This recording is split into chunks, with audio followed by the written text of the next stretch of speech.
BJP राष्ट्र व्यवहाराల in-charge तरुण चुग मीडियाతో మాట్లాడుతున్నారు live చూద్దాం।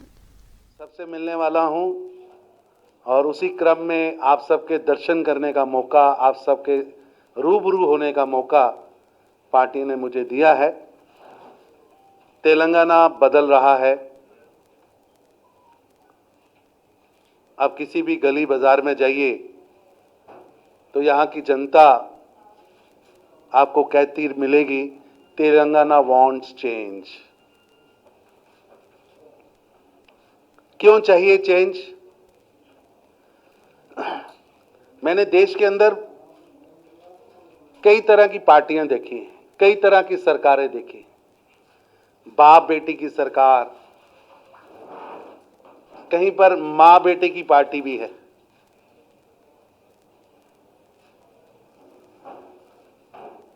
यहां पर मैं हैरान हूं, कुटुंब की पार्टी है।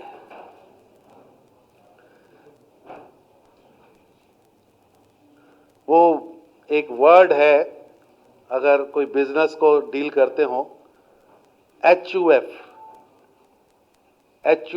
अनडिवाइडेड हिंदू फैमिली के लिए इस्तेमाल होता है। लेकिन यहां वो HUF ऐसा है कि जैसे सरकार तेलंगाना की ना हो, एक परिवार के HUF की सरकार है। बेटा भी है, बाप भी है,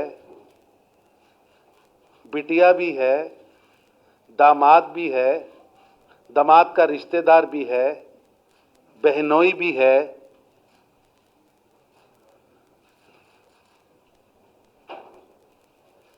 ऐसी फैमिली रूल।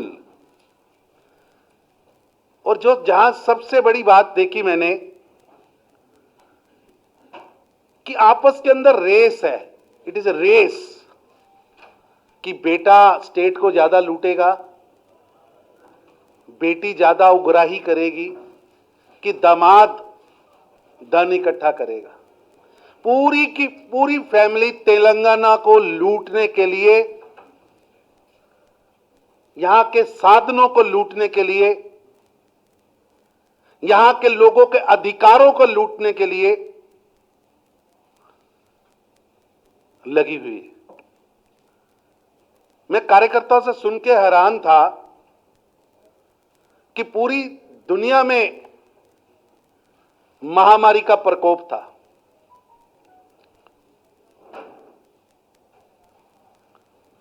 तेलंगाना में 2 प्रकोप थे, बाढ़ का प्रकोप भी था, वो भी झेला यहां के लोगों ने, और महामारी भी झेली।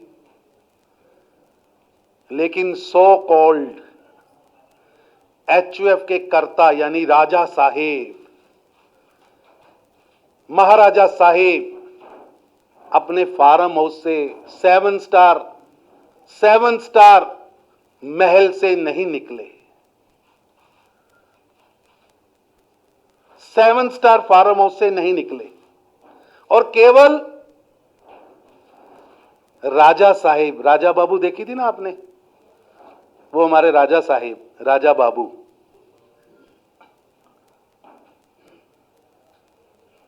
रिलीफ तो बहुत दूर।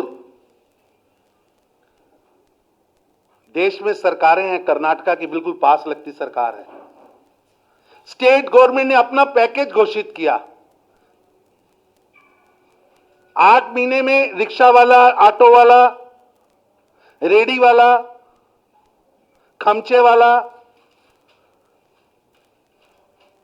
4 महीने 3 महीने कहां से रोटी खाई स्टेट के राजा साहिब। मैं राजा बाबू से पूछना चाहता हूं कि कोई दर्द आया उनके मन में?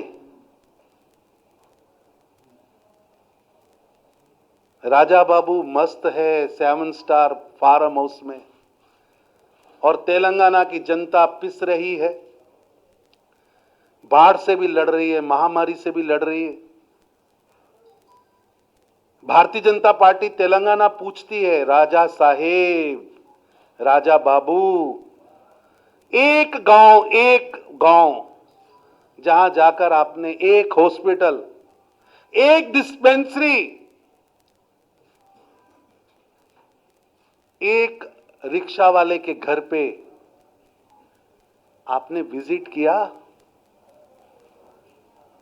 कहते राजा बाबू जी की शर्ट के क्रीज नहीं टूटते। राजा बाबू, तेलंगाना की जनता को सेवादार चाहिए,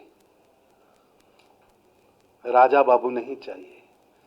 तेलंगाना की जनता को दर्द जानने वाला चाहिए, दर्द देने वाला नहीं चाहिए। भारतीय जनता पार्टी तेलंगाना दर्द देने वालों के खिलाफ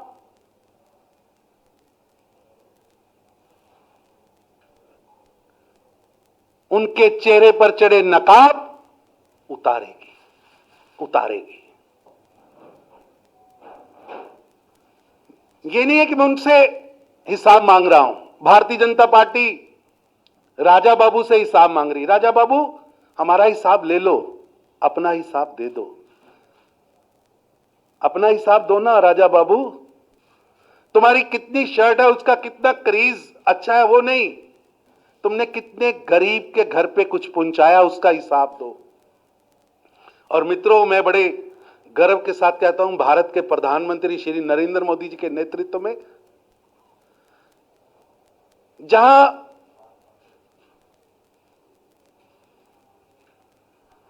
तेलंगाना की सरकार रजवाड़ा शाही की सरकार है, निजाम शाही की सरकार है, राजकर शाही की सरकार है। भारतीय जनता पार्टी की सरकार गरीबों की सरकार है। तेलंगाना की सरकार के पास समय नहीं है, राजा बाबू को अपने महल से निकलने के लिए उनके पास समय नहीं है।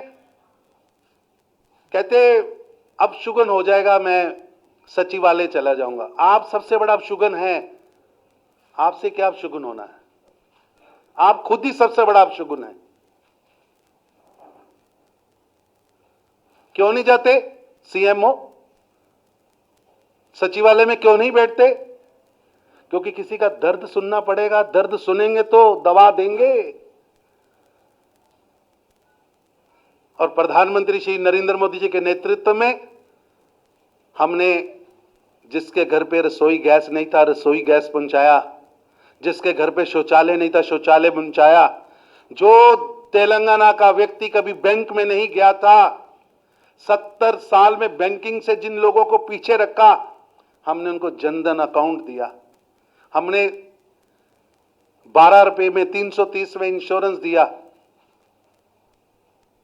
गरीब के जीवन में परिवर्तन लाने वाले नरेंद्र मोदी जी, और दूसरी तरफ तेलंगाना में सारी सरकार अपनी क्रीज, अपने 7 स्टार कल्चर और अपने परिवार को,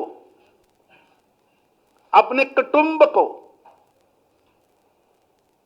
दो में मुकाबला है। एक का कुटुंब गरीब का घर है। नरेंद्र मोदी के लिए कुटुंब का मतलब है गरीब का घर।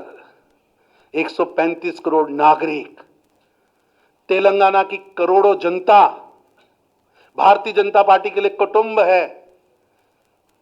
और हमारे राजा बाबू के लिए बाप, बेटा, बेटी, दामाद, उससे आगे सोचते ही नहीं। ये नए नए जो निजाम शाही और राजकर के वारिस है ना, मैं इनको बताना चाहता हूं कि जब आप अपने 7 स्टार फार्म हाउस में थे, भारतीय जनता पार्टी इस देश में 80 करोड़ गरीबों को 8 महीने का अनाज दे रही थी, जिसमें तेलंगाना के भी 1.5 करोड़ लोग थे। 1 करोड़ 55 लाख लोग, जिनके लिए जिनको 500 रुपया हमने उनके बैंक अकाउंट में डाला, उन बेनिफिशियरीज को। 1 करोड़ 85 लाख लोगों को राशन दिया। 666 करोड़ रुपया किसान सम्मान निधि के नाते उनके अकाउंट में डाल दिया। चाहे ईपीएफ हो, बिल्डिंग कंस्ट्रक्शन लेबर हो, 8,30,000 लेबर के परिवारों को बेनिफिट दिया ताकि वो इस महामारी में लड़ सके।